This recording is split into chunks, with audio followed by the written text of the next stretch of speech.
गुमला के डुमरी प्रखंड में गुमला धर्म प्रांतीय कैथोलिक सभा की आम सभा हुई।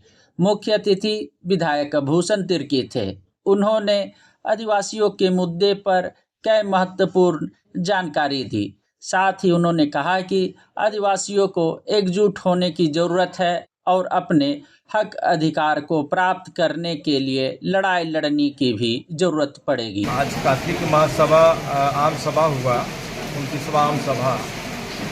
और 29वां आम सभा में आज यहाँ 38 पल्ली के लोग आए।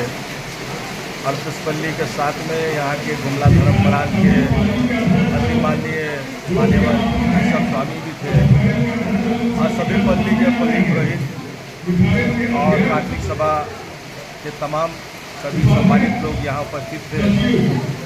सभी लोगों के बीच में मौका मिला दो शब्द रखने का, बोलने का। इन लोगों का आशीर्वाद और प्यार से आज हम इस जगह पर हैं। मैं इन लोगों को यही कहने का काम किया कि ये जो इलाका है, जो क्षेत्र है, ये क्षेत्र ऐसा क्षेत्र है, प्रभावित इलाका क्षेत्र है। और प्रभावित इलाका होने के नाते ये 1964 से ये प्रभावित इलाका है।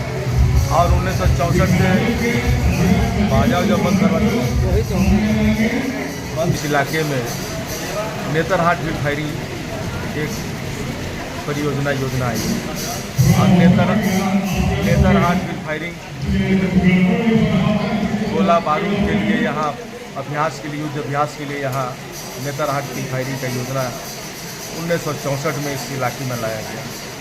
और 1964 के बाद 1994 से यहाँ के लोग आंदोलन शुरू किए। आंदोलन करते रहे, लेकिन 64 के बाद भारत देश में कोई प्रधानमंत्री नहीं आया। झारखंड राज्य या बिहार राज्य में कोई मुख्यमंत्री नहीं पैदा लिया, लेकिन एक मुख्यमंत्री पैदा लिए। झारखंड के दुष्म गुरु हेमंत सोरेन, शिबू सोरेन के बेटे हेमंत सोरेन राज्य के मुख्यमंत्री ने 2022 में अवधि विस्तार करने से इनकार कर दिया, क्योंकि हर 22 वर्ष में इसका अवधि विस्तार होता था। और इसको हमारा राज्य का मुख्यमंत्री हेमंत सोरेन ने अवधि विस्तार करने से इनकार किया। ये एक बड़ी उपलब्धि यहाँ के लोगों को सांत्वना के तौर पर, सम्मान के तौर पर यहाँ के लोगों को, यहाँ के मुख्यमंत्री ने यहाँ के लोगों को सम्मान अवधि विस्तार को करने से इनकार किया। यहाँ के लोगों को आंसू पोंछने का काम किया। साथ ही कोयल कारो की तरफ चले जाइएगा, पालकोट बंद प्राणी असराइनी एशिया का दूसरा बहुत बड़ा पन बिजली परियोजना था। 1958 में इस योजना को लाया गया था।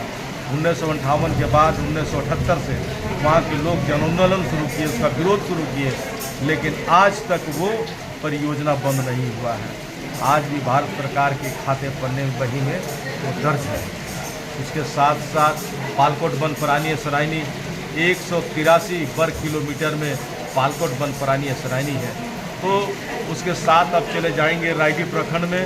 तो रायडी प्रखंड में कुडरमा डैम में 60-70 राज्यसभा गांव जो डूबा क्षेत्र हो जाएगा, पानी में डूब जाएगा। तो ये दक्षिणी छोटा नागपुर का पूरा इलाका के लोग लगभग समाप्त हो जाएंगे। ये बड़ी बड़ी योजना बनने से, बड़ी बड़ी योजना लागू होने से इस इलाके के संस्कृति, भाषा, आदिवासियत, मूलवासियत, यहाँ के जल जंगल जमीन सब खत्म हो जाएगा। इसलिए यहाँ के लोगों को मैंने जागते रहने का आह्वान किया है। जागते रहें। आज यहाँ देखिए, आज मणिपुर जल रहा है, लेकिन मणिपुर पर एक शब्द ना भारत सरकार का, ना बीजेपी के लोगों का। आज आदिवासी के मुंह में ये लोग पेशाब कर रहे हैं और आदिवासी के मुंह में पेशाब करके आदिवासी का मजाक उड़ा रहे हैं। आज आदिवासी को हसदोल का जंगल छत्तीसगढ़ में हजारों आदिवासी को उजाड़ देने का काम ये लोग किए हैं। तो ये सब काम आज ये भारतीय जनता पार्टी के लोग कर रहे हैं। यहाँ के लोगों को आज आदिवासी को समाप्त करने में साजिश के तहत, झारखंड के आदिवासी को साजिश के तहत समाप्त करने में लगे हुए हैं। CNT एक्ट के नाम पर यहाँ के आदिवासियों को, यहाँ का 20 लाख एकड़ जमीन गैर मंजूरबा जो जमीन था, उस जमीन को आज लैंड बैंक में डालने का काम ये भारतीय जनता पार्टी करने का काम किया। यहाँ के आदिवासी का जमीन CNT एक्ट, SPT एक्ट के नाम पर जो जमीन था, इस जमीन को यहाँ संशोधन करके यहाँ का कानून बदलने पर लगा हुआ था। तो ये भारतीय जनता पार्टी के लोग हमारा आदिवासियत, यहाँ के मूलवासियत खत्म करना चाहता है, जिसके लिए मैं यहाँ के आदिवासियों को कहा, जागते रहो, और जागते रहने की ज़रूरत है। इन्हीं के साथ मैंने ये भी कहा कि आज झारखंड की दुर्दशा, झारखंड की जो स्थिति है 1951 की जनगणना के मुताबिक झारखंड में जो हमारा हिस्सा है 51 के जनगणना के मुताबिक हम लोग झारखंड में 36.8% थे, लेकिन आज 2011 की जनसंख्या में आज हम लोग यहाँ मात्र 26% रह गए हैं। इसलिए ये चिंता का विषय है कि झारखंड में रहने वाले आदिवासी जागते रहो। आज देश में मुसलमान 1951 के जनगणना के मुताबिक देश में मुसलमान 8% थे, लेकिन 2011 की जनगणना के मुताबिक आज देश में 14% मुसलमान हैं। आज मुसलमानों की आबादी बढ़ रही है, उसी तर्ज पर यहाँ के आदिवासियों की आबादी बढ़नी चाहिए। इन्हीं सब तमाम बातों को मैंने कहने का काम किया है। प्रभातखबर.com, विश्वास वही, रफ्तार नहीं।